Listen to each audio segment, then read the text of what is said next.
Step 2. Identify themes. Did you ever come home from a party and realize that you had a really good time? And mostly because you met someone who got you talking about life growing up or your experiences in your business.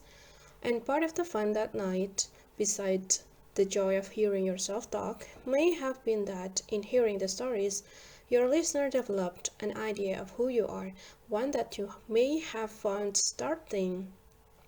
Instead of being just the middle child, for example, you emerge as the glue that held your siblings together.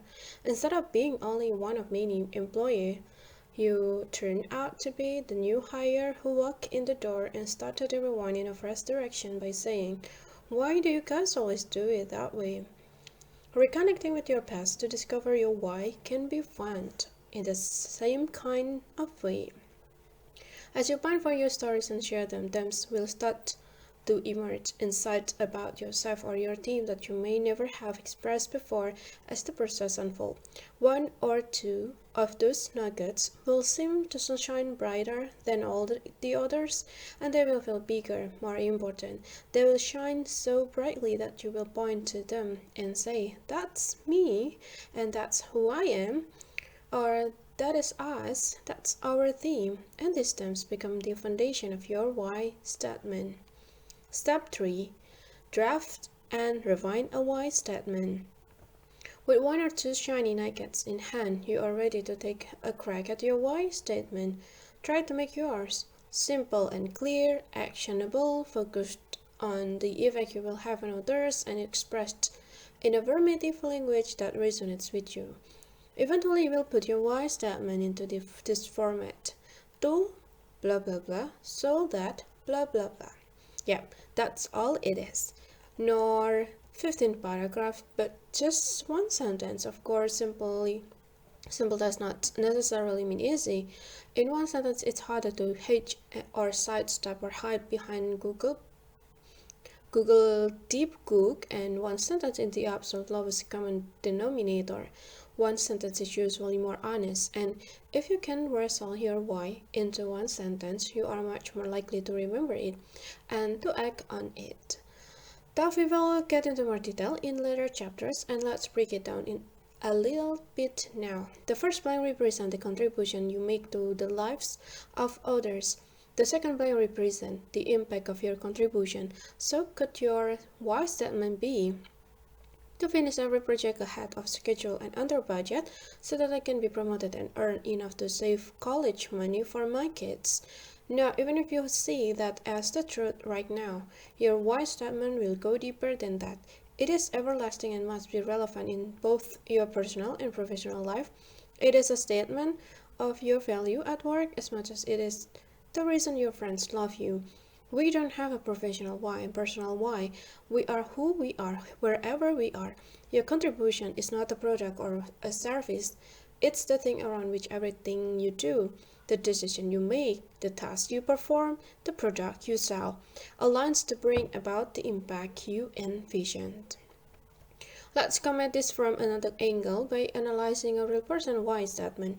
Here is how Simon Sinek expresses his why: to inspire people to do the things that inspire them so that together we can change our world. And the impact Simon seeks is for each of us to change our world in the big and small ways for the better, and fantastic, but this goal is too broad and abstract on its own. It's his contribution and what he actually does on Monday morning to make change happen that gives direction to his desired impact, and the contribution part to inspire others gives Simmons the focus he needs. And the books he writes, he talks he gives, and the workshop he conducts are what he does, and all of them infused with his cause to inspire people. And the more effectively he inspires others, the more likely every person who is drawn to his work will make a change to our world for the better. The two so what format works for everyone. It's the simple way to codify our calling, whether our why is individual or tribal.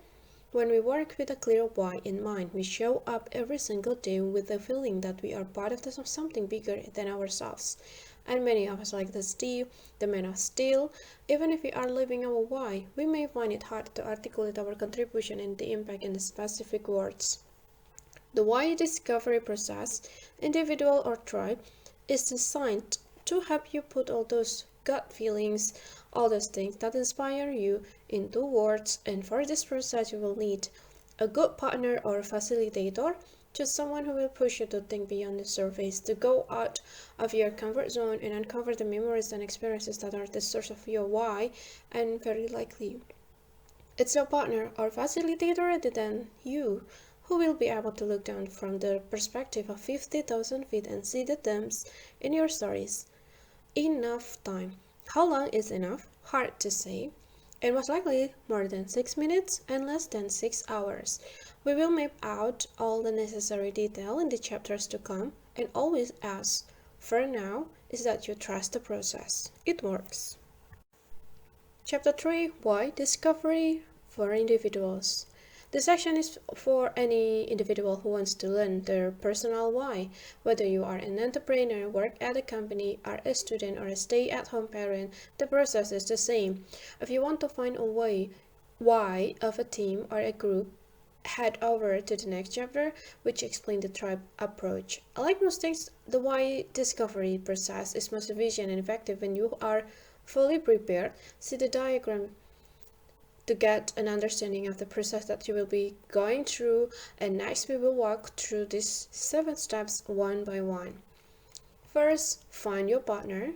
Second, get your partner up to speed. Third, pick a time and place. Fourth, gather your stories. Fifth, share your stories. Sixth, identify your themes. And the last is draft your why. Find your partner. Remember to find your why. You need to pen for a golden driver of your past, recalling stories of your life and career which your significant themes can emerge. Only you can retrieve the stories from your memory, but when it comes to interpreting them, a second set of eyes and ears, a partner, is invaluable.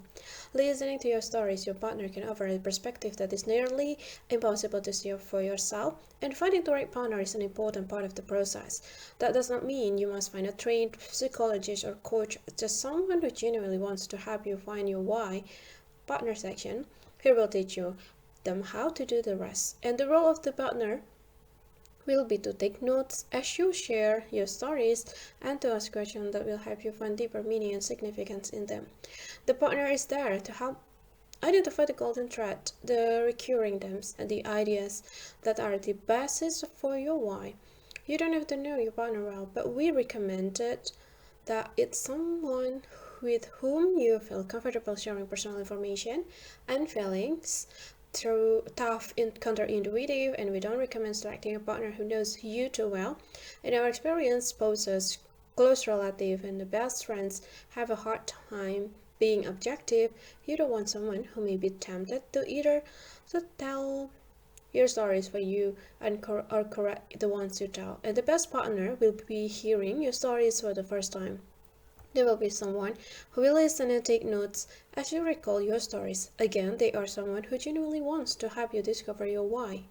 The best partner are innately curious, which makes them great at listening and great at asking follow-up questions, and someone trying to get to know you a little better will most always ask more probing and unexpected and thoughtful questions than someone who thinks they already know everything about you. Get your partner up to speed. Once the person you have chosen has accepted your invitation to have, we highly recommend that you start by showing them Simon's talk so they can understand the basic concept of the golden circle. To support your partner, we have included that video and the content from the partner section below online at http://bit.ly/FYW resources. Have your partner read this section before you get started so they can be prepared for their role in the process. Partner sections, welcome. Thank you for agreeing to help someone discover and begin to articulate their why, the purpose, cause of the better that drives them. For us, Helping someone find a why is one of the most inspiring things we do in our jobs. We love the opportunity to partner with someone and see the light up when they are finally able to put a why into clear terms. Even though we have done hundreds of these, it is always inspiring, and now you get to be the partner. Yeah.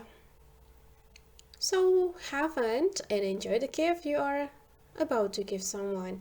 At the end of your time together, the goal is to have a draft version of their why statement in hand, and this will serve as a filter for the decision they make so that they can find as much joy and fulfillment in their work and career as possible. The section is designed to give you the tips and tools you need to support them. Don't worry, you don't need to be a therapist or coach to be a greater partner. You just need to have a desire to have your companion find their why, and we will be here to guide you step by step through the process. Yeah, and we have also included a summary of all the tips and questions you will need so that you don't have to refer back to this chapter during the why discovery process. At its core, the why is an origin story, who we are in the sum total of all the experiences we have had growing up, the lesson we learned, the teacher we had, and the things we did. In order to help your companion discover the why, you will need to listen to stories from their past. Their why represents who they are at their natural best and will be revealed through specific stories and experiences that affected their life and shaped who they are. Your role. Your main role is to listen to the stories that then ask you a thoughtful question that will help them dig deeper to find the underlying meaning of each memory. As you listen, you will take notes identifying themes, ideas, words, or phrases that recur in the stories, and these themes will weave together into a golden thread to define who they are at their natural best. During this process, it's essential that you put aside your own biases and don't allow that you know about a person or even what you think you may know to cloud your objectively. And what's most important is that you be fully present, meaning you will avoid distraction and stay completely focused on the task at hand. The why discovery process is not a therapy session or a mentoring moment. It's not a time for you to offer your opinion and advice to solve the problems. Your job is to be an active listener. How to be an active listener? Active listening is about hearing more than the words that are said. It's about understanding the meaning and motivation and emotion behind those words. Some of the techniques of active listening are simple. Make eye contact, acknowledge verbally and non-verbally what is the other person says, and invite them to say more about what happened or how they feel about it. Pay particular attention to non-verbal cues, facial expression, body language, and even long pauses all serves as a clue as to how the story makes them feel. The stories you will hear are some of the most meaningful of their life, and they make evoke strong feelings: pride, love, fulfillment, fear, belonging, loneliness, all this and more might show up in the different ways, and some people get more animated and use their hands more, sit on the edge of their seats, raise their voices, or they may get choked up or become soft-spoken and reflective. You won't be able to write down everything they say. However, be sure to take notes of what they are saying when you see a visual or emotional cue, and this may be important detail as you start to find the common thread later on. How to dig deeper. We often find that people begin the story with a straightforward fact. What happened, when it happened, and who was there. It's what we naturally do when we tell the stories. While these details are important to set the context to what will be shared next, they won't help you to get the why, because the why is connected to feelings, and sharing feelings is a very important part of the process. The goal is to help them express the feeling and emotion they felt at the time. It's really hard to connect with a feeling when we speak in generalities. We cannot stress enough that the stories your companion shares need to be very specific. For example, they may get at first date say, I used to visit my grandparents every summer during school break. It was a lot of fun. As a partner, you won't get much juice from that. You want the person to connect with a specific summer, a specific event or interaction. If the first pass at the story is unemotional, try digging deeper with something like, are all of the summer you've spent with your grandparents, tell me about the one that stands out the most. And the goal is that they then actually get specific, which might sound something like, I remember the summer when I was 13. I just had my birthday and I was officially a teenager. I felt really grown up. I wanted to do grown up things. I remember working in the yard with my grandpa, and he let me use the lawnmower. And I felt like he trusted me with something important, and it gave me a sense of confidence. And there is a lot more to explore in that version of the story. Partner tip. If you notice that your companion starts speaking in generalities or responds with a general story, when you ask for something specific, don't let them off the hook just to be nice. It will make it more difficult to find their why and much more difficult to be their dams back to their stories, and which is really important. Remember, the why is not who we aspire to be, it's who we truly are. These stories are tangible proof of who they truly are. If they tell you the right off the bat how the experience made them feel, don't take what they say at face value. Ask clarifying questions, and often the expression and feeling indicate an underlying and significant lesson or a particular relationship that embodies who they truly are today. If emotions are the preferable smoke, the underlying meaning is the fire, and where there is a smoke, there is fire. It's your job to ask follow-up questions until you discover the reason the specific story is significant. Here are a few questions that may come in handy, and you can find a summary of all the tips and questions in Appendix 2. How did that make you feel? What is about this experience that you absolutely loved? You have probably felt this same feeling before. What is it about the story that makes it special? If they say they felt proud, you ask them what about this pride was different from other times they felt it. How did the experience affect you and who you have become? What was the lesson from the experience that you still carry with you today? Of all the stories you could have shared with me, what makes this specific one so special that you choose to tell it?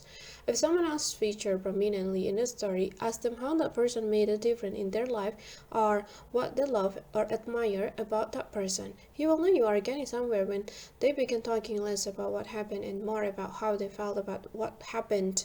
It might sound something like, it has really filled me upon to be a part of that. Or it was pretty disappointing to know that I let my parents down. Statements like this are where you want to start digging. For example, what do they mean by filled up or disappointment? You might assume you know, but their definition may be different from yours. So ask a question that will elicit more specific, such as, tell me what you mean when you said it really filled me up. You have probably felt disappointed before. Describe how this particular feeling or disappointment was so different that it still comes to mind all these years later. You might hear stories that are not particularly warm or happy, and that's normal. And there is a lot to learn about someone from their positive and negative experience. Your job as the partner is to help see the lesson or even those silver thing in those difficult moments.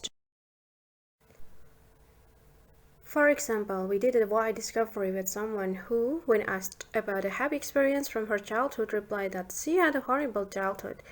She then went on to recount stories of an extremely physical, abusive father. What we heard, however, was that in every story she will always mention how she protected her sister from her father. She never realized that pattern existed. As soon as we pointed out the silver lining, the positive glimmer in such a dark experience, she immediately started crying. She is who she is today because she's learned to protect those who could not protect themselves.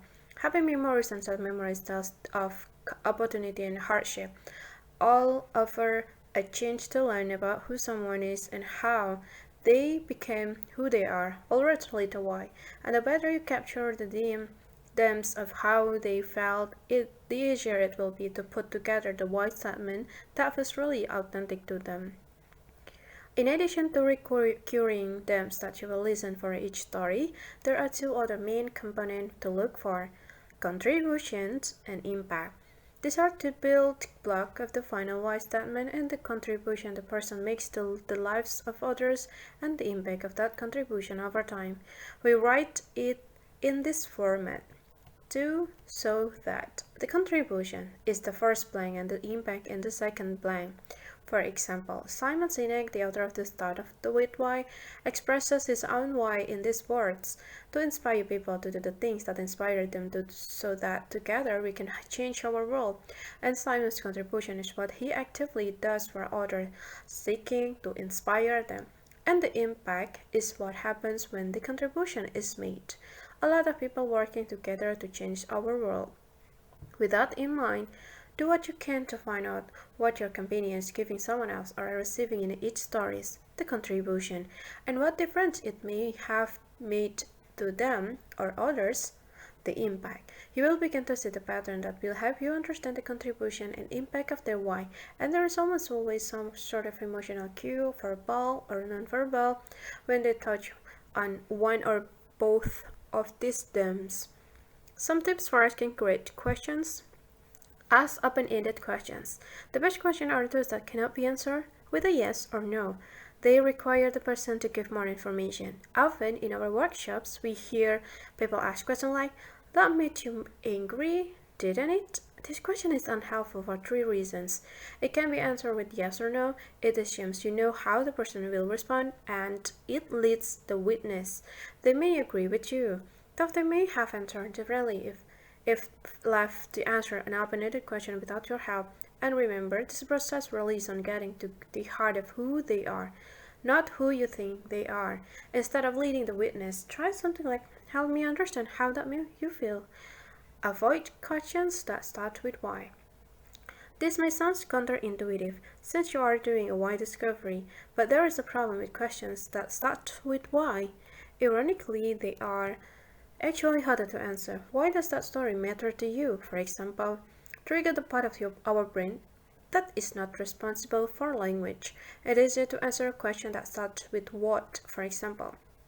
What is it about that story that really matters to you? It's basically the same question but framed in a way that's easier for someone to answer.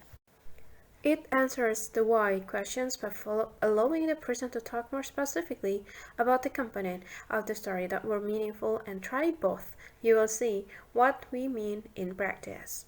Sit in silence. If you ask a question and feel they are struggling to answer, let them struggle.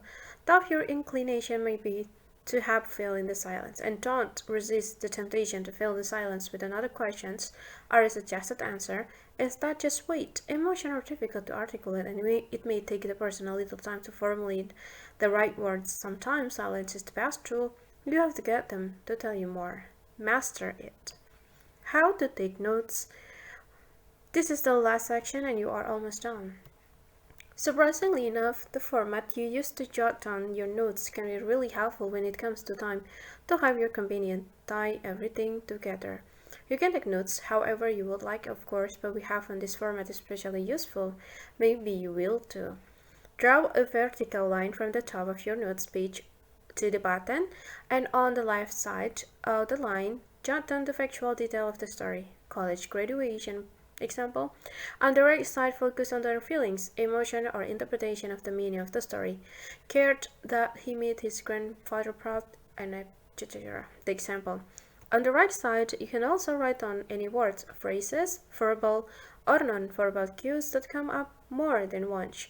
Separating your notes in this way makes it easy to review them at the end and identify the elements that are most important to the why discovery process. As you take notes on a multiple story, you will begin to notice which themes, words, phrases, or ideas recur most often. Underline, circle, highlight, or put a check mark next to each of those words or phrases, and this can help you quickly identify the themes that will lead to the why later on. Also, for each story, you write contribution or impact in the right-hand column to remind you not to move on to the next story until you are clear on what they gave or received the contribution, and what effect it had on them or others, the impact. We have given you a lot of detail that we hope will help you be the best partner possible, and remember this really matters to your company and they ask you to have them. That's an honor, and what matters most is that you show up with a genuine curiosity as well as the desire to help the person you are working with. Who knows, maybe when it's all over you will be inspired to look for your own why. Pick a time and a place. How about the Starbucks? That's equidistant between your office and your partners. Definitely not. You're about to have an intimate conversation. Noise and distraction will only make it more difficult, even if there is a small butterscotch frappuccino to be had.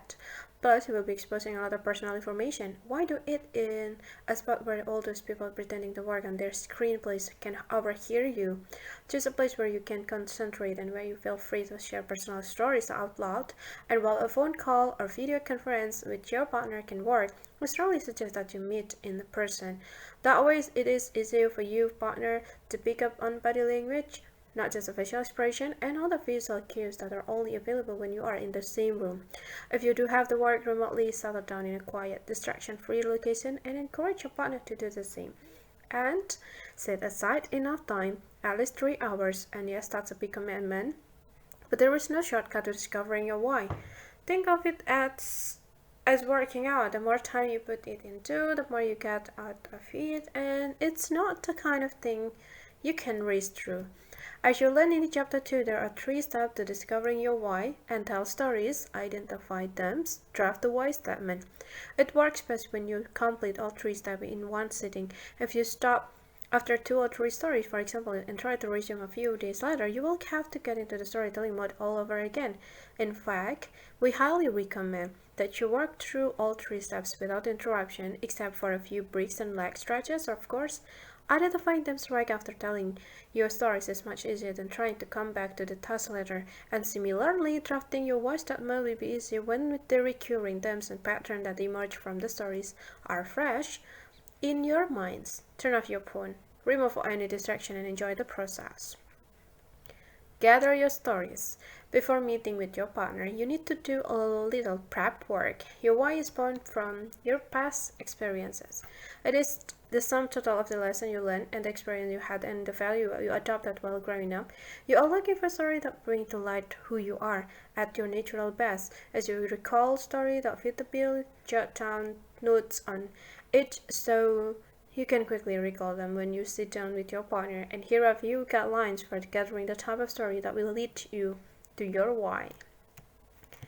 Think of specific experiences and people in your life that have really shaped who you are today.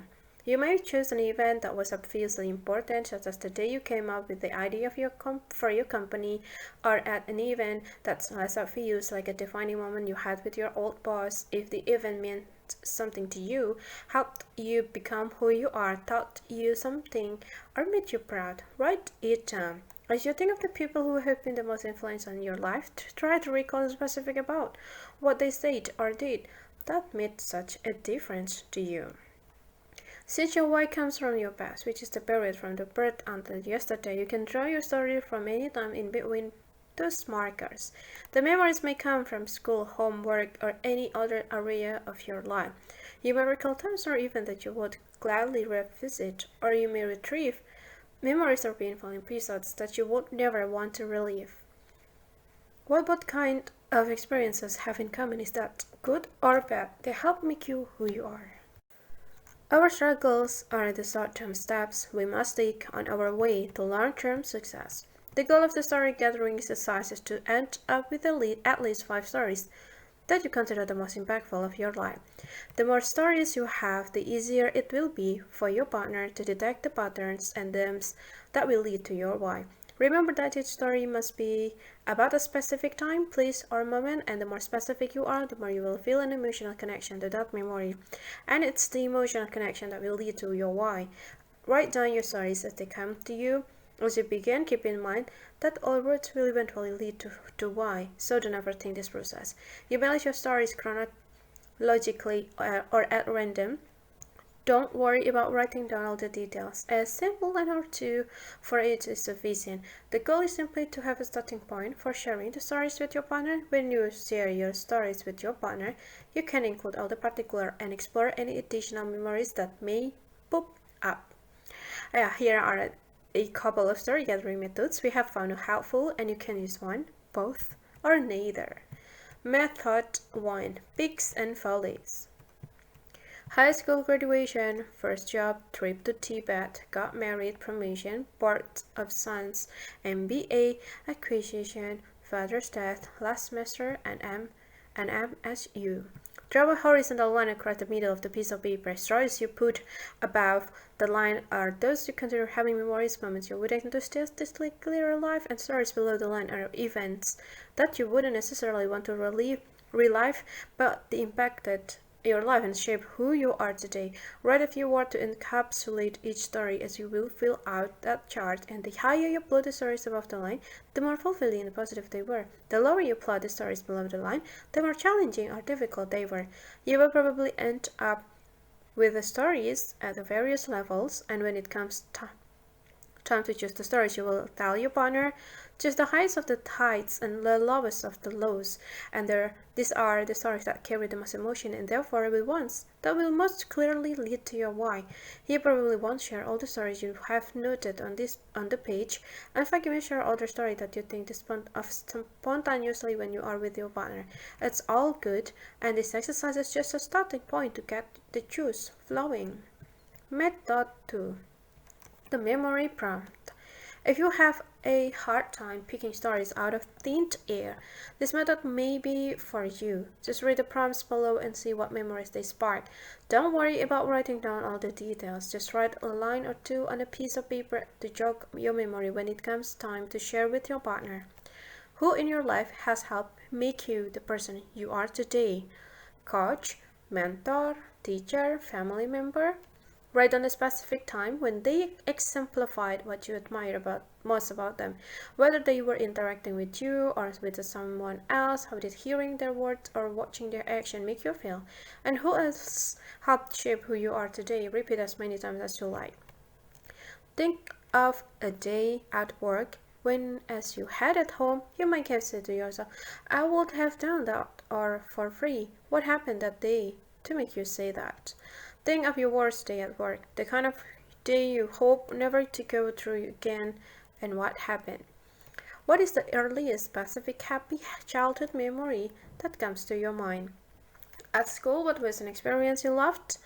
What has been a pivotal moment in your life? One when you realized nothing would ever be the same. What happened that changed the way you think about the world and your role in it? What was the time when you gave of yourself to help someone else, after which you felt unbelievably good, like you had done something that mattered? And what have you accomplished that you are really proud of? Be sure to make a mental note of who else was involved, for example, who helped you, who cheered you on, who was waiting for you at the finish line. Once you have your chart or list of stories in hand, you are ready to share them with your partner. Just a word of caution, again, to never analyze your selection of stories before you meet with your partner. One of the main reasons you work with a partner is to have someone who can find meaning you cannot see and over objective, open-minded insight.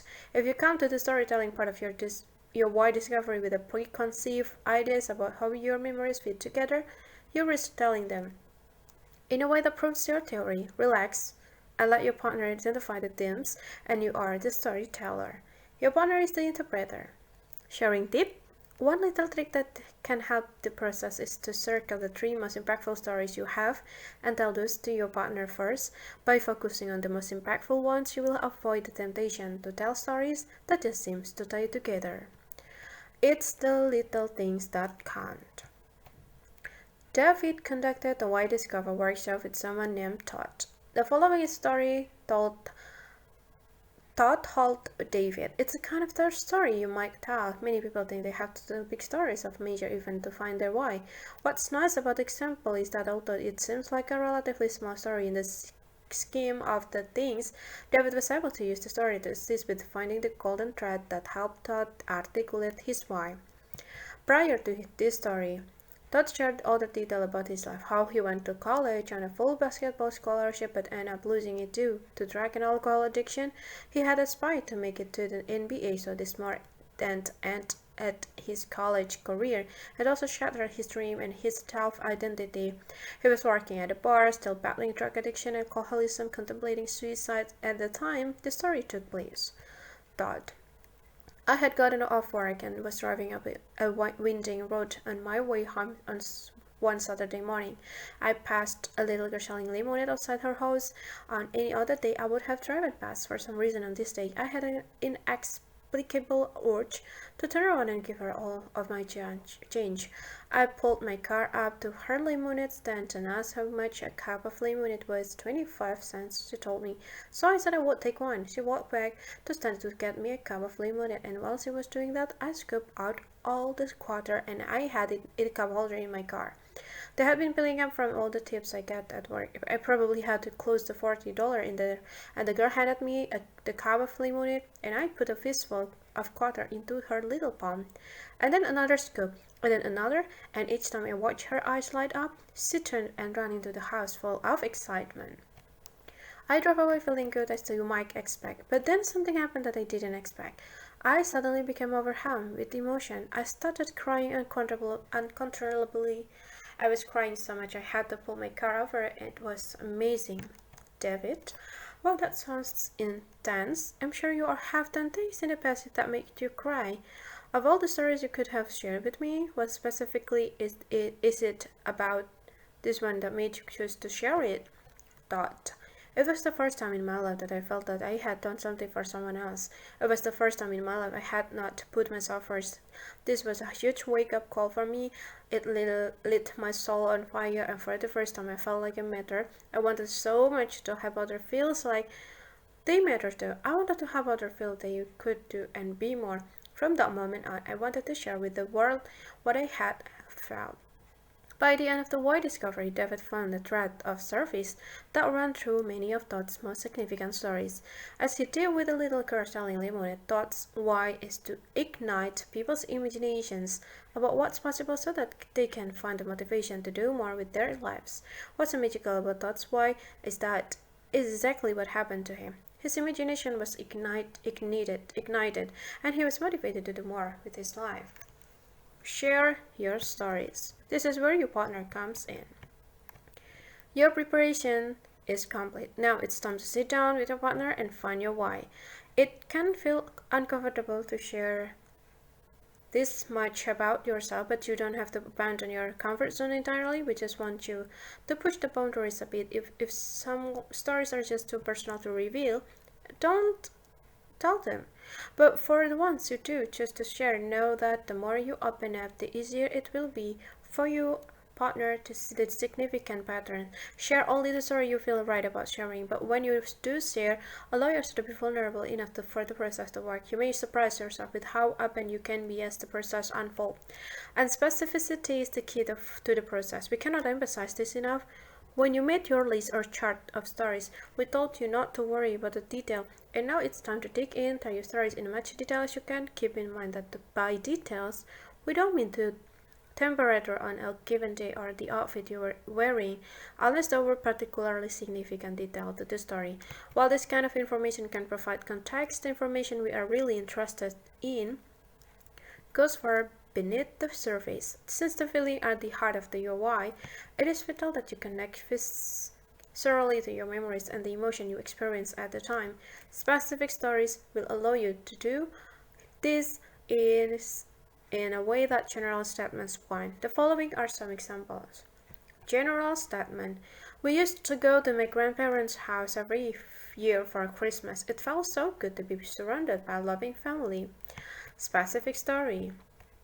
We used to go to my grandparents' house every year for Christmas, and the year that really stuck out in my mind is when I was 9 years old. That was the last Christmas my grandfather was alive. He was a powerful force in my life, and I'm not sure I realized how powerful until he was gone. I had a great relationship with him, but only now do I see how he rubbed off on me. He was a crazy, eccentric character who marched to the beat of his own drum. People called him strange or odd, but he always seems perfectly normal to me. I remember sitting with him on a couch, just him and me. I was also an odd kid. People called me weirdo at school. But with him, I felt safe. With him, I felt proud to be me, proud to be different, thinking he was the coolest person who ever gave me the confidence to be my weird self. If he was out and that amazing well hack, I better get comfortable being who I am if I want to have the same impact on my kids or grandkids one day. General statement. When I was a kid, I really loved gymnastics. I practiced every day for hours. It was challenging, but I got a lot out of it. Specific stories. When I was a kid, I really loved gymnastics. Practices were long and intense. I remember one day my team and I were working on some tumbling with my most demanding coach, and this guy was really tough to please. He was so hard on me. I never felt good enough for this guy. Sometimes I felt he had it out for me, that he was harder on me than others. No matter how hard I worked, it was never enough. Tumbling, especially aerial work like a twisting flips, was not my strong suit, but I kept at it because I was determined to prove this guy that I was good enough, and then it happened. I remember it like it was yesterday. I remember after one run I took, my coach kneeled down next to me and said no to the rest of the team. That's how it should be done. I never felt prouder. I realized at that point that he was harder on me not because he didn't like me, but because he believed in me. He pushed me because he knew I had the work ethic and he knew I had it in me. Instead of telling me he wanted me to learn that I had it in me, I realized at the moment that discipline and hard work, which were ingrained in me at home, were really important. I think that's when I really learned about grit. I still get chills thinking about that day. General statement. I love my job. I've traveled to a lot of great places and some not so glamorous ones too. And what's pretty consistent tough is that I'm always meeting interesting and inspiring people that the pay is not bad either. Specific story. I love my job. I get to go to some wonderful places, but even when my destination is not glamorous, some of the most inspiring days happen. I remember a specific time I went to a city that I was not looking forward to visiting. It was a small rural community, and I thought, well, win some, lose some. At the event I attended there, I met a football coach from a nearby university, and this guy was amazing. As we talked, he shared the most wonderful story about how he does things differently. He runs his football team as a human development and a leadership program. Most coaches care only about winning and losing, and this coach cares about the growth of his players first. If they win, he doesn't let it get to their heads, and if they lose, he uses it as a learning opportunity. Here is the best part. It's having a huge impact on his player. Not only are they performing better as a team, but most of them are doing better in school and even having more success with a personal relationship like with their family, all thanks to their football coach. It was one of the most empowering stories I have ever heard. And I'm not even a sports fan. And the general version of this story say more or less the same thing as the specific version, but notice the depth of emotion expressed in the more specific version. Digging deeper brings back how you really felt. As you share a specific story, your partners should take notes about the situation and circumstances you describe, and also the feeling they evoke. At the risk of beating a dead horse, these notes will be instrumental in identifying the material and emotional links between your stories. The goal is not simply for you to describe things you did, but to uncover who you are. Spend as much time as you need to tell each other your story fully and to venture beyond your original list. As you share, you may remember experiences that you had forgotten. Tell a story. The stories to remember all roads lead to why, and there are no hard and fast rules to the story you tell, whether they are from your preparation or spontaneous memories.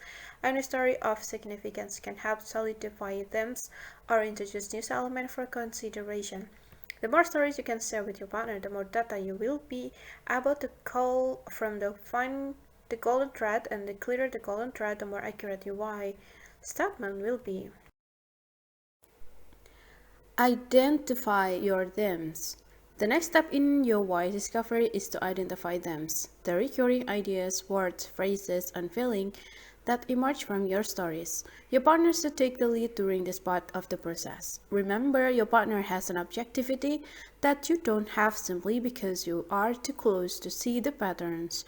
While you are busy describing trees, your partner has a better view of the forest emerging. We say this all the time among people who want to learn their why, and they think they can play both roles, storyteller and partner. Then they try to analyze their own stories and identify them themselves. We have yet to meet a single person, however, who has successfully done it. Even when Simon developed many of this technique to discover his why, he asked someone to hear his stories and help find the golden thread for him. Again, your partner is focused on listening and recording and has the benefit of objectivity. They are often hearing the stories for the first time, free of complicating factors such as personal history, insecurity, or ego. That's the reason the themes tend to be more obvious to them. Just as there are no wrong stories, there are no wrong themes. If something comes up more than once, write it down, and there is no limit to the number of themes your stories may yield. You may end up with 8, 10, 15 or more, and that's okay. The first step for you and your partner is getting all the themes down on paper. With your themes all in one place, take a couple of moments to look them over. In some cases, the theme will be in every story. However, your partner should be able to tie each theme back to at least 2 of the stories you told. Remembering ideas becomes a theme because it reoccurs in at least 2 seemingly unconnected stories. Let us support others, see the bigger picture, push the boundaries. With all the themes listed, circle one of the or two that seem bigger than the rest. Those that jump off the page, the ones that inspire you or seem to define you and what you care about most. Is there one you love more than the other? Ask your partner to weigh in on which of them seems more important based on the stories you have told. Together choose on one them that feels like your unique contribution and one them that captures the impact. And now, you are ready to draft your why statement. Wait a second. You may be thinking, if those two themes are the only one that will be used in the why statement, then why does my partner have to bother writing down all the other themes from my stories? And what if I really love themes that didn't end up in my why statement? Do I have to just throw them away? Don't worry. There is an important reason your partner writes down all of your themes, and no, they don't get thrown away. As we will see in a later chapter, those themes will become your house. Draft your why. Once you have identified your overwritten themes, it's time to turn them into a draft of your why statement. As we noted in the previous chapter, we recommend that your first draft follow this format: 2. Contribution, so that impact. This is the easiest way to ensure that your statement is simple and actionable and focus on how you positively affect other people. With your overreaching themes in mind and this format in front of you, take a few minutes and write a first draft of your why statement. Your partner, working separately, should do the same. The value in writing independently at first is that your partner may articulate your why differently than you do, be it the perfect word, or catchy turn, or phrase, and we find that having two slightly different takes on a why statement is actually very helpful. It's the same principle as taking a friend shopping with you. They might pick out a shirt that you wouldn't have looked at twice, but then you try it and it's the greatest shirt ever. Spend about 5 minutes working on your own statement, only 5 minutes because there is a little value in overthinking at this stage. Then rejoin your partner and share your perspective draft. After considering both why statements, you might choose to go with one or the other or to combine them. Remember, the goal of this draft is not perfection. The goal is to get it in the ballpark, to come up with something that feels right, the actual word that can't and likely will change as you continue to spend time with your why. Reflect on it and most important, put it into action. This is what the final step is all about. Refine your why statement. After you have a draft, the final stage of the why discovery process is starting and refining your why statement. There are a few ways to do this. One fun way to validate your why statement or to get idea for how to tweak it is to do what we call the friends exercise. For this exercise, make a list of your closest friends, the people who are always there for you, the ones you can call at 2 a.m. if you need them and know they will pick up the phone, and the ones who, if they called you at 2 p.m., you would be there for them too. And then follow the instruction below. Friends exercise. The exercise works best if done in person, one friend at a time. Be sure to give your friends some context about the process you have gone through and tell them that you are asking them to help you on your journey. Keep your why to yourself for now, and you don't want to influence your friends' upcoming responses. First, ask them, why are your friends with me? Don't be surprised if your pal looks at you as if you have grown 3 heads. It's not a question most friends ask each other, and it's harder to answer than we think. Friendships are rooted in feelings, and as we know, feelings are difficult to put into words. And for this exercise, where you have to keep going even if both of you are a little uncomfortable.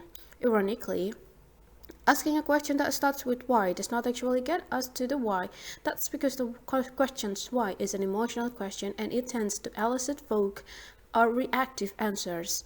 In contrast, asking a what question elicits a more thoughtful and exact answer. And now ask the same question again, this time frame with a what.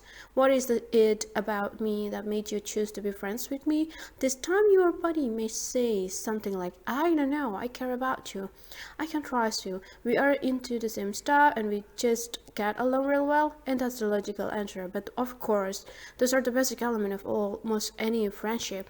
Continue to play the devil's advocate, always framing or your why questions with what. For example, if you want to ask why, instead ask what is it about. Follow up with something like, great, you have just defined what it means to be a friend, but what is it about me in particular? Your friend will probably stammer and struggle for a minute and maybe even come up with more attributes of any friend. As this goes on, you will find it more and more tempting to let them off the hook, but keep at it. Yeah, but what specifically is it about me? Continue to push them beyond your rational answers. There are 2 ways you can tell that you are getting where you want to go in this conversation. The first is when your friend goes quiet and starts staring at the floor or ceiling, seemingly at a total loss for words. And what's actually happening is they are connecting with a feeling for you and struggling to put them into words. If you attempt to fill the silence by throwing out another question or comment, you will interrupt this very important process. Instead, let your friend sit in the silence and work through it. And let's say you are doing this with one of your friends. At some point, your friend will move on from generalities such as, we have the same sense of humor, to something specific such as, you really make me laugh, which is fine, but which also makes me realize that we see the world the same way. When I tell you what my boss said last week, and you make a joke about it, I not only laugh, but I also feel reassured that my boss is the crazy one, not me. And that brings up the second thing to watch for, which is a distinctive in your friend's focus. At some point, they will stop describing you and simply start describing themselves. In the example above, when your friend says, I feel reassured that my boss is the crazy one, they are not talking about your personality, but about how you make them feel and the difference you make to them. In other words, your friend is articulating your unique contribution to their life, and you have gone deep enough. When you have an emotional response to whatever they say, you may get goosebumps or get choked up by that's because they have put into words the value you have in their life, and they have stated your why in their own words. And because the why exists in the part of the brain that controls emotion and not language, you have an emotional response, and this is an important turning point. It's a wonderful way to see how you have been living your why without even realizing it. Chances are that the themes and patterns that emerge from the friends exercise will be similar too. If not exactly like the you and your partner uncovered during the why discovery process, but maybe your friend used a word or phrases in talking about you that you like better. If it feels right, go ahead and incorporate this word into your why statement. On the flip side, if the friends exercise brought your friendoms to light, that's something to consider too. Do any of the stems sit better with you than the ones you identified during the why discoveries? If so, maybe you and your partner need to do a little more digging. In addition to the friends exercise, it can also be helpful to just let your why statement sit for a few days. Think of it as a cake. When you pull a cake out of the oven, you cannot cut a slice and eat it right away. It's too hot and it will fall apart. The cake needs time to cool and set, and your why is the same. Give it some time to cool and set before you start to use it. Often, the first draft of a why statement sounds a bit generic. While you are sitting with your why, try to unpack the words to find language that is more authentic to you, that more completely captures your feeling. And we sometimes play a little game with people and ask them if they like the words in their why statement enough to have them tattooed in their body. If the answer is no, then you haven't found the words you love and relate to you yet, and you really want to love the words, especially the words of your contribution. As you revise your why statement, refer back to your stories. This will help ensure that any changes you make won't water down the accuracy of the statement. In the end, the goal of refining your why statement is not to make it to sound better, it's to make it feel better. How much time does it take to hone your why statement?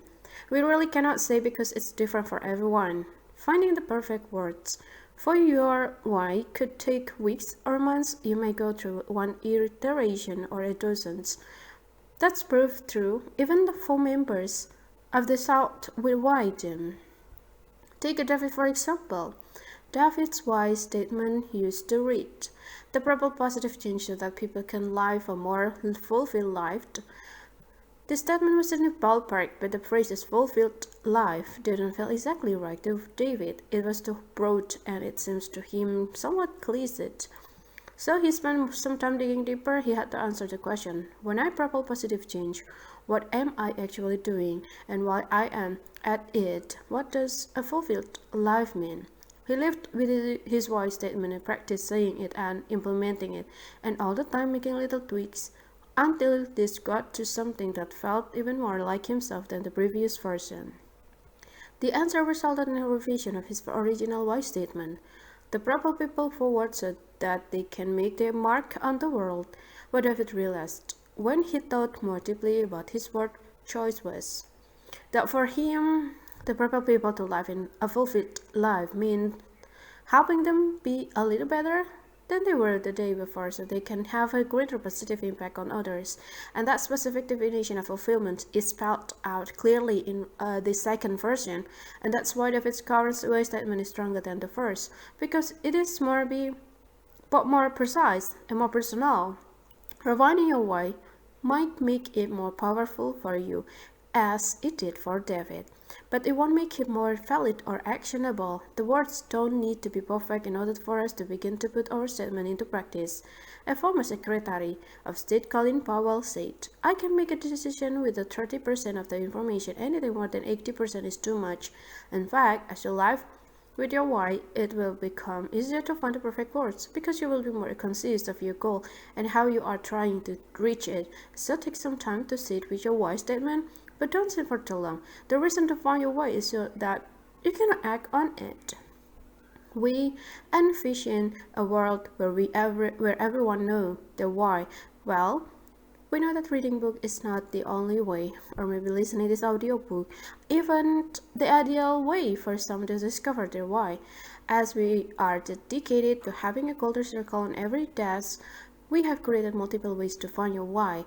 Our team conducts live event and workshop, and we have resources available online. Learn more and find tools to inspire at www.withwhy.com. Chapter 4, Why Discovery for Groups. Part 1, The Tribe Approach. In this chapter, we will help you prepare for the tribe approach to the why discovery process. In chapter 1, we will lead you through the specific steps to conduct the workshop. The tribe approach is intended for any group that wants to articulate their common purpose, cause, or belief, to put into words what an organization culture is like when it's operating at its natural best, even if the organization is not currently performing at that level. We define a tribe as any group of people who come together around a common set of values and beliefs. A tribe can be an entire organization or a small team, even where you sit within the organization determines who you view as your tribe. If you are the CEO of an organization, everyone who works within the organization is your tribe. If you are the director of a division, the people who work in your division are the members of your tribe. If you are the leader of the member of a team, the team is your tribe.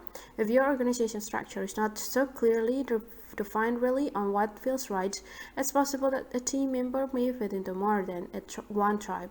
The bottom line is a tribe is the place where you feel you belong. At this point, you might be thinking this is sounding like one of those mathematical word problems you did in grade school. The purpose of doing a tribe-wide discovery is to simplify things, not to add complexity. We use a concept called nested whys to help explain the idea. Nested whys should only be used if they genuinely deepen people's relationship to the why of the organization and the part they play in it. If they are written wise enough to inspire people across the organization, stick with that. Nested whys defining a part of the whole. A nested why always serves the company's overreaching why. It never competes with it. An organization has a why, and within an organization or team subculture that exists within the larger group, each of these parts within the whole will have its own why. We call that a nested why. The purpose, cause, or belief that defines a subgroup within the larger organization. Then within each of those teams are people who also have their own unique why, their individual why. The goal is for each individual to work for a company in which they fit the culture, share the values, believe in the vision, and work on a team in which they feel like they are valued and valuable.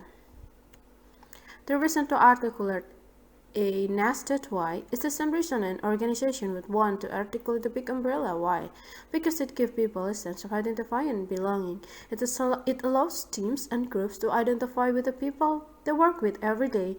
It helps them understand their unique contribution as a distinct group to the larger vision, and think of the organization like a tree. Its roots and trunk represent its origin and foundation. In that tree are the branches. Those branches are the division and the partner of the organization. And on those branches sits nests. Those nests are the subcultures, or themes in the tree, and within each nest is a family of birds who belong together. The goal for us as individuals is to know our why so that we can more easily find the right tree and the right nest. The goal for an organization is to know its why in order to attract the right birds, and the goal for each team within the company is to make sure that they have the right birds in each nest, and those who will work together most effectively to contribute to the organization's higher purpose and cause. America has a why, but so do Los Angeles and New York. I want to live in America. The question is, in which city should I live and work? It is possible for someone to be in the right company but in the wrong nest. This can hurt their performance, morale, and self-confidence. Having them to know which city to live in, and which nest to join, or which group, team, or subculture the best fit is part of the jigsaw puzzle building a thriving organization. Some companies have it done to assign how to attract and hire the best fits for the company. However, the art is knowing where in a company that will work at their natural best. Simply hiring a good fit for the company is the only part of the work. Knowing where in the company that person will work at the natural best and feel like they are contributing in a way that inspires them is also important. In fact, it can actually be more important. We have worked with companies that have a very busy sense of why. Leadership is not that interested in soft stuff like a purpose, cause, or belief, so they ignore it. However, there were leaders of some of the subgroup in the company who do believe in this stuff, took the time to articulate their group's nested why. As one could expect, this group tend to have the highest morale, are the most productive and innovative, have the best retention rates, and over time are some of the highest performing group in the company. Simon Sinek, the founder of our company, has a why: to inspire people to do the thing that inspires them so that together we can change our world. His why is also our company's why, and we all believe in and embrace that why. In fact, that why is the basis of our shared vision: to build a world in which the vast majority of people wake up every single morning inspired to go to work and feel safe when they are there and return home fulfilled by the work that they do, and however inside our company. We have teams that work together on a regular basis, and over time subculture have formed. The group in which we, Pat, Peter, and David work has a nested why to shine a light on what's possible so that together we can transform our world. This is our group's unique contribution to the company's higher purpose. Simon's books, talks, workshops are very inspirational. This book you will find is more focused on shining light on how to actually do the things he talked about. This is not an accident. This is our nested purpose, showing people the way is why we come to work in the morning. It's how we contribute to our company's purpose. And let's take it a step further.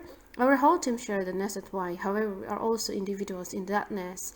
Each of us makes our own unique contribution to our collective why. So within the team, each of us has an individual why that's all our own. Everything Peter does is designed to enable people to be extraordinary so that they can do extraordinary things. David gets out of the bed every morning to propel people forward so that they can make their mark in the world, and we both complement our company's why, where Simon likes a spark, our teams shine a light and fans the flames to show people exactly how to breathe life into our vision. Every individual in our company knows their individual why. They know the nested why for their team, and they know the shared vision are all working to advance. Here are a few points to consider before setting up your tribe's workshop if you are discovering the why of the entire organization. If there is more than one founder, choose the visionary of a company are founded in pairs, and there is a visionary and a builder or several builders. See the chapter 12 in the start with why to learn more. If the founder is still part of the organization, doing a personal why discovery with the founder can be a great place to start. Founding their organization was just one of the things they did to bring their why to life. Articulating their personal why will give context and will be in the ballpark of the why of the greater organization. We have conducted a few tests in which we have facilitated both the personal why discoveries with the founder and then used the tribe approach with a larger group. When the culture is strong, it's eerie how similar the results are. If the founder of a company is no longer alive or is not available for consultation, the tribe approach is the best way for an organization to find or rediscover its why. Here are some specific situations in which a subgroup might consider doing a tribe-wide discovery to articulate their nested why. When a unit or division fills it with inspire their tribe to discover their nested why, the better relate to and complement a clearly articulated company why. Remember, a nested why is always subordinate to the organization why. If a subgroup tries to come up with its nested why in a vacuum without considering the reason their group needs to exist with a larger company, it may end up working at a cross purpose with the rest of the company. This can cause confusion. Nested why should always complement the why that sits about them. The exception to the above statement is when a unit, division, or middle manager within an organization wants to find the why of their subgroup because those at the top of the hierarchy are not interested in articulating the company's overall why. If the larger organization really has lost its way, is operating without a clear sense of why, and the senior leader has no intention of going through a why discovery, and a leader of a team or member of each team can become the leader they wish they had. That not ideal. It is a solution that we have seen inspire other groups to follow, and eventually the tail wags the dog and the larger corporation comes along, an organization that's highly dysfunctional, perhaps as a result of the merger, acquisition, or some other development, is not operating at its natural best. It likely has no unified sense of purpose, which result in a group of individuals or silos trying to advance their own interests. When dealing with this sort of situation, we recommend taking the tribe approach with a small group within the organization, one that has managed to maintain strong leadership and healthy culture. Helping this group articulate its why can be a first step forward, waking the dog. The great thing about a why discovery for a subgroup within an organization is that it can influence the whole organization to want to find its why. When a single division starts to think, act, and communicate based on its why, good things happen. Performance tends to improve, innovation tends to rise, employee turnover tends to decline. Senior management notice this development. Employee in other division notice as well because the people in the Y group tend to enjoy coming to work more than they did before. After we did a tribe-wide discovery for one small division, the phone started ringing with calls from employees in other part of the company, asking if there were any position available. In that way, the talent can work the dog, meaning a small group of inspired and engaged employees can have a positive impact on the entire organization. However, there may be times when the culture is so weak that no suitable subgroup exists for the tribe-wide discovery. In these cases, the only thing that can right the ship is strong visionary leadership. A strong leader, even if that person is not the founder, can give a wide-less company a sense of purpose. Supplying a why where none existed before is very different from changing an existing why. A company's why is made up of cultural norms, common values, and strong relationship, and a new leader cannot simply come in and change those things. A leader should supply a new why when the company's original purpose has been completely destroyed by years of misuse and abuse. The best scenario in this situation is for the leader to complete an individual why discovery. They can then lead the company based on what why has been discovered, and those inspired by it will follow. Though it's rare, we have come across a few organizations that are completely dysfunctional and broken, where fear, mistrust, paranoia, and self-interest run rampant. In a case like this, a why discovery turns into a fan session in which people simply spill out their frustrations, prejudices, and complain in ways that move nothing forward. What we would advise an organization like this to do is to call in a third-party facilitator or consultant who can help the organization leader identify the underlying cause of the many problems. Only after this deeper analysis is completed will clear space be created for an effective why discovery. Without this pre-work, a why discovery is almost certain to fail, and once that happens, it is extremely difficult to succeed on a second try. It's much easier to set yourself up for success from the start by dealing with any deep-seated problems first. We recommend that you prepare by taking the following steps. Find your facilitator. The tribe approach requires a facilitator. The ideal person for the role is someone trusted by the organization who has the desire to serve, a strong natural curiosity, and an ability to ask probing questions. While a professional facilitator can bring confidence and experience to the job, it's not necessary for the process to be successful. If you are not a seasoned facilitator or if one is not available, don't worry. We wrote this book to help you to take on the job. The facilitator must be objective, so think of someone who has a little distance and perspective. For example, an outsider, someone who has not present at the founding of the company and is not one of its long-standing executive, and this ensures that the facilitator won't accidentally bring preconception of or biases to the process. In other words, sometimes knowing less is more. Working with an objective facilitator also means they can run the process rather than be part of it. That said, we realize it may not be possible or practical to bring in someone from the outside. If this is the case, you can choose one of your colleagues to act as facilitator or choose to do it yourself. As long as the foundation of the process is understood, that a why is discovered, not created, and that the why discovered process is not aspirational, nor is it a branding or marketing exercise. Approaching the process that way would completely undermine everything that makes a true why so compelling. The why is about who we are, not what we would like the company to become someday. Whomever you choose, the facilitator will lead the group in a workshop setting. This requires its own unique set of skills, the ability to manage time, the ability to about logistics, to listen actively, and to draw connection from various contributors. The facilitator also needs to create a safe environment in which people, regardless of rank, position, or personality, feel comfortable sharing their thoughts and stories. This list of capabilities and attributes may seem daunting, but in truth, anyone who loves to learn and is comfortable working with a group should be able to lead a tribe-wide discovery. Of course, the more practiced they are, the better. Above all, they need to have a strong sense of curiosity and to be excited about the idea of leading the station.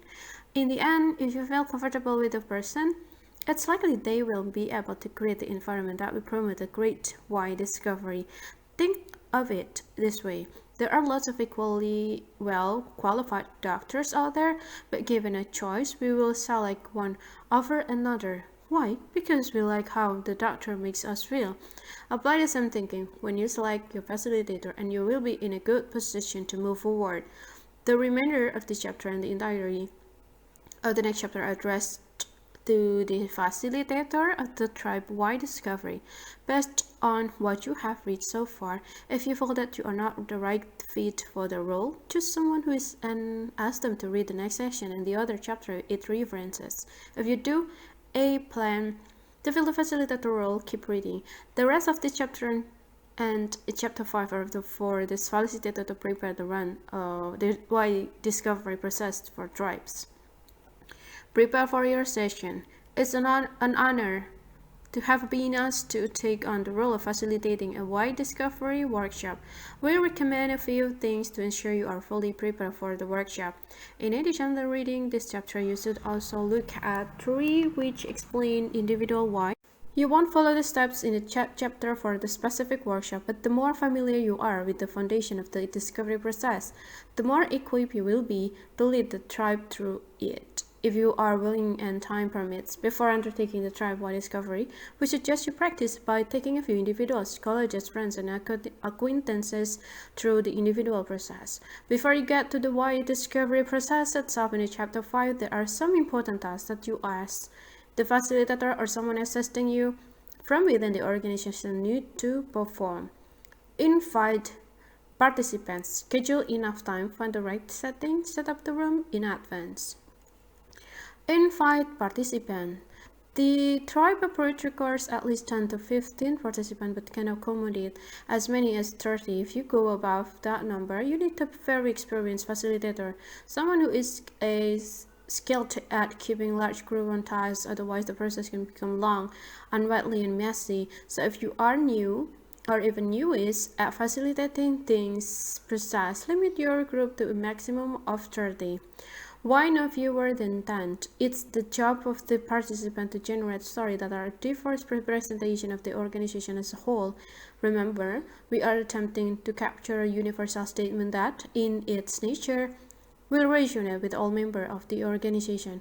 We are trying to articulate the why. That is, if we revisit the tree analogy, we are trying to establish the foundation upon which all the branches and nests is set. If we end up with too many birds on one branch or on one side of a tree, it's likely that we will accidentally articulate the why of a subculture or a single branch or nest. The end result will be that when they hear it, every bird in the tree may not feel they belong. No matter the size of your organization, make sure to have a cross-section of all of its parts. The exception to the minimum of 10 rule is an organization with fewer than 10 people. In this case, those 10 people represent the entire tree. Everyone in the organization is involved in multiple aspects of the business, and the group usually has exactly what they need to articulate the organization's why. We find that tribe-wide discovery sessions are most successful when the majority of the participants share two characteristics: zeal for their jobs and reasonable long tenure in the company.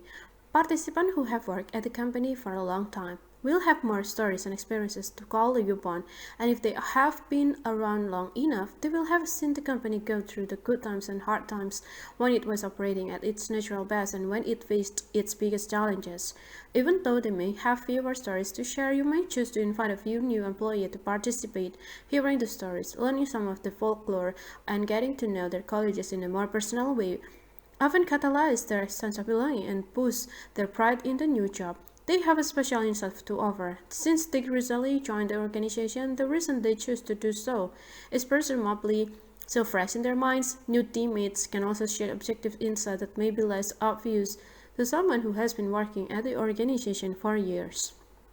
The other key quality to look for in participants is passion for the company. You want as many zealots in the room as possible, and these are not necessarily the top performer, though some of them may be. The zealots are the ones who get it, the ones who regularly sacrifice their time and energy to make the organization better, the ones who care most about the company. The zealots represent the company at its best. If for political or other reason you also need to invite some non-zealots, that's okay. The process is objective and these few misfits will likely not bias the result. In fact, sometimes they fit in better than expected because the workshop helps them share the reason they love the organization, but even if it does not, as long as they are in the minority, the process will work as designed. Finally, if you are doing the tribe-wide discovery for the entire organization, we recommend that you choose participants who represent a cross-section of the company, individuals of different rank from a variety of departments or divisions. This will ensure that the why you uncover is truly the organization's why and not a why nested within it. In our experience, the ideal number of participants for a tribe-wide discovery is 20 to 30. A group this size can generally draft a why statement within 4 hours. Figuring out just how many people you will need in the workshop to get the best result requires trusting your gut. A team is not a group of people who work together. A team is a group of people who trust each other. Sometimes our organization prefers that all the participants be drawn from the rank of senior leader, and this approach can work as long as the leader meets the basic requirements, tenure, and zeal. The majority of participants, regardless of rank, should be people with substantial experience at the company who love working there and care about the people in the culture. A wide discovery with a senior staff must also represent a good cross-section of the job function. The process will not work otherwise. If you have an imbalance from engineering, for example, you are more likely to end up finding the why of the engineering department, not the why of the whole company. Balance is critical. Schedule enough time. A tribe-wide discovery takes at least 4 hours, but organization may try to compress the session into a shorter time frame. Resist. Having the full 4 hours is crucial. Having 5 hours is even better. It's like cooking a turkey. You can try to speed things up by increasing the oven temperature, but even if the part looks brown on the outside, it's not going to be cooked all the way through. To feel good about their why statement and take ownership of it, the participants have to go through the full intellectual and emotional journey. They have to bring the why to life through the stories they share. We have done mini discovery where we could have identified an organization why in under an hour, but we wouldn't have brought the group along with us emotionally. People need to make the discovery on their own, and for the group, that takes time. It won't matter how wonderful the why statement sounds if no one in the organization has ownership of it or is inspired to bring it to life in their work. Find the right setting. Why discovery requires a kind of thinking that can be quite different from the kind of most people do every day. A space that inspires creativity, fosters privacy, and minimizes distraction is the deal. The environment you choose, whether it's within a company's offices or at the on-site location, should promote these things in the following ways. Choose a space large enough that participants can break into small groups. Participants will sometimes work on their own, sometimes in a group, so in addition to be well ventilated and well lit, the space need to be large enough and flexible enough to allow people to move around and or to rearrange the table and chairs. You also need room for a snack and a drink table, which will help keep everyone focused for the full session. Choose a space where the group won't be interrupted. If a room has a noisy neighbor containing the only copy machine employee need to use or is located on a busy corridor, the people constantly traverse on their way to somewhere else. It's not a good choice. Set up the room in advance. The dynamic in the room from the moment the workshop begins really matters, so we will discuss the room setup in detail. Set up the room in advance to avoid using valuable workshop time rearranging the room according to our directions below. Arrange the furniture. Tough, there is no one right way to do this. We prefer the horseshoe. If possible, move table back to the wall and arrange the chair in the shape of a horseshoe. The circle helps generate open discussion by eliminating any sense of hierarchy. Choose a way of 4 groups to capture their ideas. We generally provide flip chart on easels for each group. Large sheets of paper or whiteboards can do the trick as well. Remember to provide pens or marker, preferably in several colors, and make sure they work. Set up your flip charts. Position 3 additional flip chart on easels at the front of the room. Those are for you to use. And set up the projector and screen. If you choose to use a slide deck or computer, make sure that required technology in a place and functioning properly and that participant view of the screen is unimpeded. Here is a sketch. Here ends your logistical preparation for running the tribe-wide discovery. We are ready to move on to the next chapter. Where we walk you step by step through the workshop. Chapter 5, Why Discovery for Groups. Part 2, Taking to the Tribe. Facilitator sections. You read in chapter 4 that there were 2 main tasks for the facilitator: to prepare for a tribe-wide discovery and then to lead the workshop. We walked through the preparatory step in chapter 4. Now we will talk about everything you need to do in order to guide your group through the session. If you are new to this experience, we recommend that you closely adhere to the guide. The less you have to worry about the process itself, the more you can put into listening, questioning, analyzing, and engaging. If, on the other hand, you are a practice facilitator, you will likely to put your own twist on this instruction and come up with some ideas of your own to make your group's discovery even more successful. The Why Discovery workshop has 3 main actions: set the context, run the why discovery process, and draft a why statement. Set the context for 45 until 60 minutes. A great way to begin a tribe-wide discovery is to bring in a senior leader, someone who is respected within the company of a group and is already 100% on board with the concept of why, to explain the reason the session is happening and discuss its significance. That person can also acknowledge how much time the participants are investing in the process. When we know our sacrifice or allocation of time is appreciated, we give it more willingly. The idea is to reassure participants that they have permission to focus fully on the session. This may seem like an obvious point, but individuals often hold back when they feel they should be doing some other work that is more important to the company. We want participants to know that this is important work and they have permission to fully participate. Having an enthusiastic senior leader introduce the session will also serve to let you in as the facilitator. This is especially important if your relationship with a company or a group is new. By opening up the session and giving you the floor, the senior leader effectively announces that the company trusts you to guide the group through the why discovery process and asks the participant to give you their undivided attention and cooperation. After you have introduced and the floor is yours, we recommend you to begin by sharing a short why story. Sharing a personal why experience can go along with toward forging a bond with your audience. If you are struggling to find a story you are comfortable sharing, you can use one of the stories we tell in the book, or any story you find appealing. For Simon Sinek's book, Start With Why, and Southwest Airlines as companies with powerful whys are.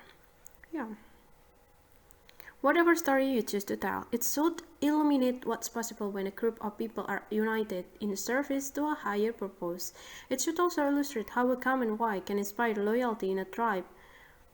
The story will function both as a real-life link to the reason for the session, to define the organization's why, and as evidence of the reward to be won by those who stay present and engage in the process. By this point, you will have spoken for about 10 minutes, depending on the length of your opening story. And that's plenty for now. It's time to give the group the opportunity to talk, invite everyone to pair up with the person besides them, and come up with a response to this prompt. If you think back to the time when you joined the organization, what inspired you most? What inspired you to keep coming back?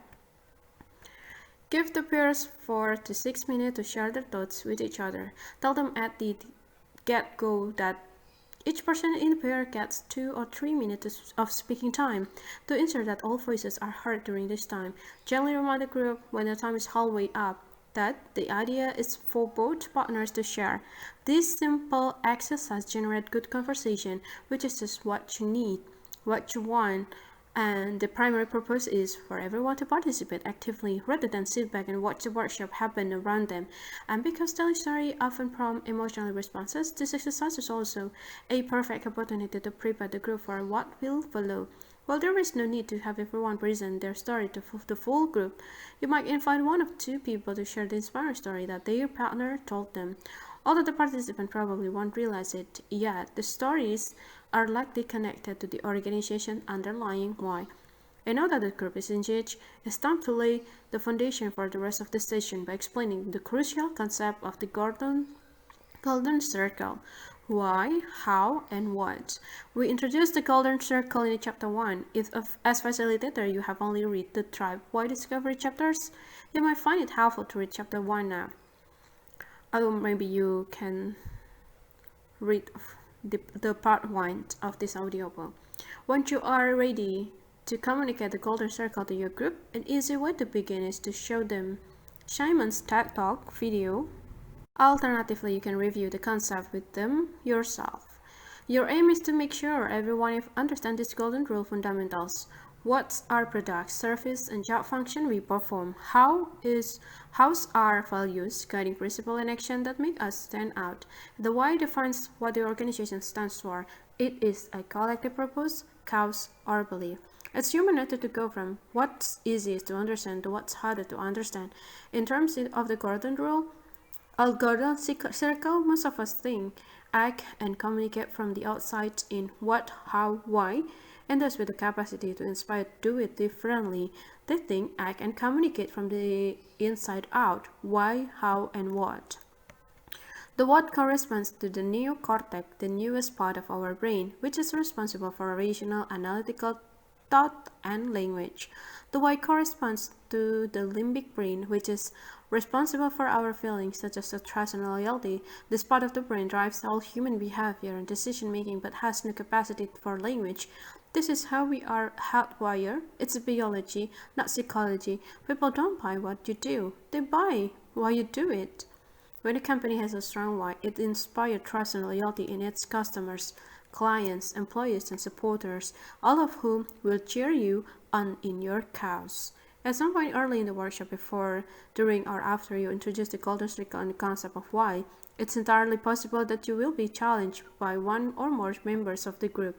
We certainly have been. People may say, this all sounds a little bit fluffy. This is not the reality of business.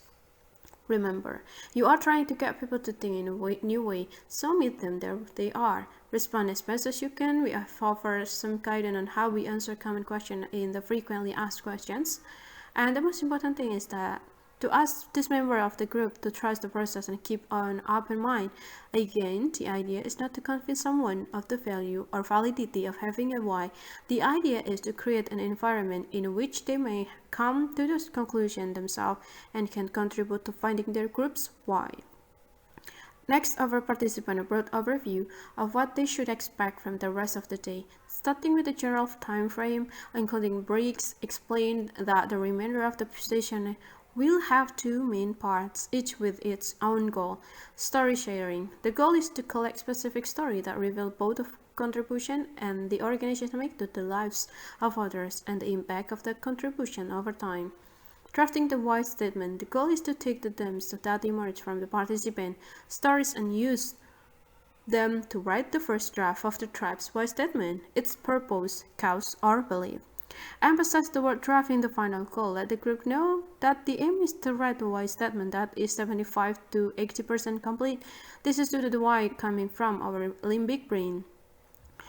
Explain that they don't need it to be perfect. They need it to be actionable. You will come back into the reason for this later.